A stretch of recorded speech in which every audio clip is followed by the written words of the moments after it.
नमस्कार दोस्तों, मैं विजय कसाना डिजिटल फ्री शिक्षा के YouTube चैनल पर आपका स्वागत करता हूं। दोस्तों, हरियाणा की भर्तियों में नया मोड़ वाला दिन हम कह सकते हैं। 20 ग्रुप वाले केस की सुनवाई थी। इसके अलावा HPSC पॉलिसी के ऊपर भी आज सुनवाई थी।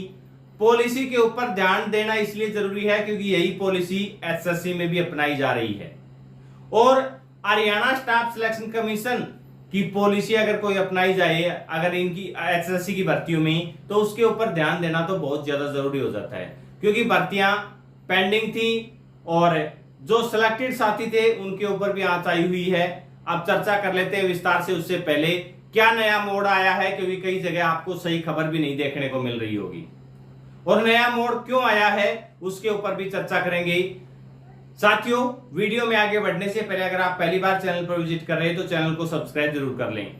बात करते हैं साथियों कि आज जो 20 ग्रुप का कोर्ट केस था उसकी सुनवाई में क्या नया मोड़ आया है और HPSC रिजर्वेशन पॉलिसी में अब क्या आगे कदम रह सकता है या सरकार का अगला कदम HSSC की भर्तियों में क्या रहेगा। आपको बता दें कि आज की जो सुनवाई थी इसमें बात कर लेते हैं। मुख्य मुद्दा है 20 ग्रुप का।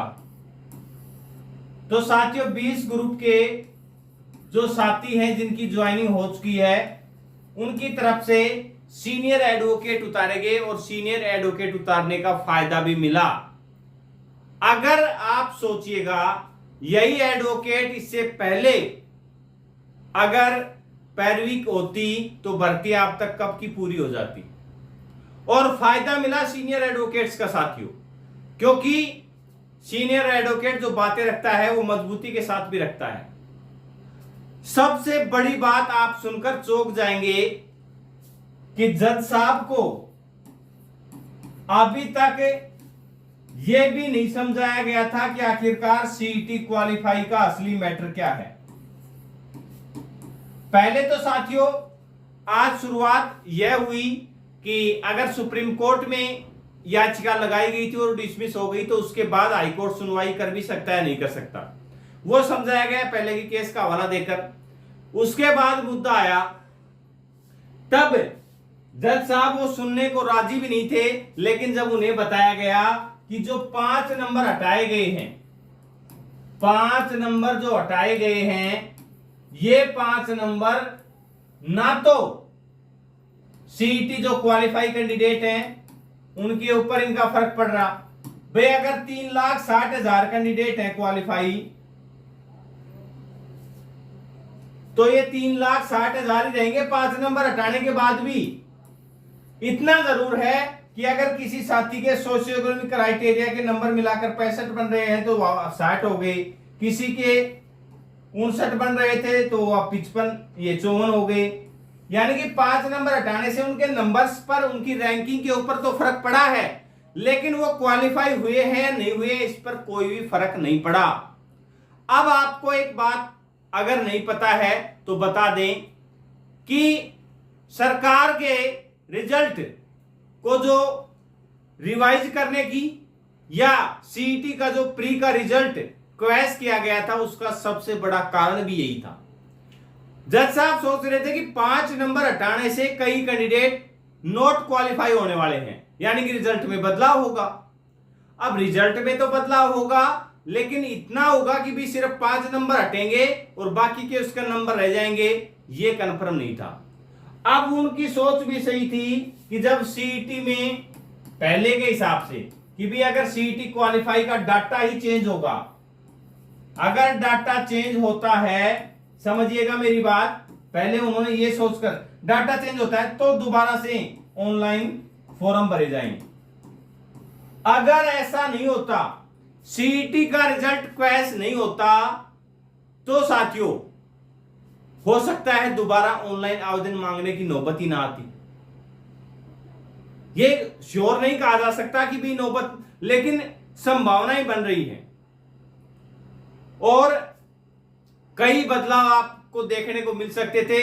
और 20 सबसे बड़ी बात यह है, ये 20 ग्रुप तो उसी दिन अगर शेप हो जाते जिस दिन इसकी फाइनल आर्गुमेंट थी, उस समय समझाया जाता कि 20 ग्रुप का तो कोई इसमें मामला ही नहीं है, सीईटी क्वालिफाई के ऊपर 5 नंबर से कोई असर नहीं पड़ने वाला। हो सकता है और भर्तियों के ऊपर भी इसका फर्क पड़ जाता, 20 ग्रुप तो उसी दिन शेप हो जाते। और सरकार की तरफ से ना रिव्यू पिटीशन लगाई गई थी, क्योंकि पहले अगर वो रिव्यू पिटीशन लगाकर यहीं की यहीं ये समझाने की नौबत नहीं आती कि सुप्रीम कोर्ट से डिसमिस होने के बाद यहां पर केस की सुनवाई हो सकती है या नहीं, लेकिन अब समझाया गया, जो सीनियर एडवोकेट थे उनकी तरफ से अच्छी पैरवी की गई, इसीलिए समाधान निकल पाया है। और हरियाणा सरकार की तरफ से जो पेश हुई है मैम श्रुति जैन जी, उन्होंने भी अच्छी बात समझाई है। और जैसे वकीलों ने समझाया है, उसके बाद उनसे पूछा गया कि हाँ क्या सीईटी क्वालिफाई की लिस्ट के ऊपर फर्क पड़ेगा, यानी कि भाई सीईटी क्वालिफाई कम या ज्यादा हो सकते हैं क्या 5 नंबर हटाने के बाद। तब उन्होंने भी कहा कि इन 5 नंबर से सीईटी क्वालिफाई कैंडिडेट के डाटा के ऊपर कोई चेंज नहीं है, सिर्फ उनकी रैंकिंग है वो चेंज होने वाली है। और इन ग्रुप्स में हमने सभी सीईटी क्वालिफाई को मौका दिया है, तो इसमें रैंक चेंज होने से कोई नफा नुकसान उनको होने वाला नहीं है, यानी कि सभी को मौका दिया गया है। तो बात ये लगे, अब उनको नोटिस ऑफ मोशन जारी कर दिया गया है और ऑफिशियल रूप से उनको डाटा मांगा गया है कि अगर कोई फर्क पड़ता है तो आप बताइए, और अगर नहीं फर्क पड़ता है तो फिर अगली डेट के ऊपर इसके ऊपर बहस होगी या जो भी बात होगी। अगली डेट है वो 6 सितंबर दी गई है, 6 सितंबर, यानी कि साथियों 6 सितंबर से पहले पहले एचएससी को ये डाटा है वो प्रोवाइड करवाना होगा।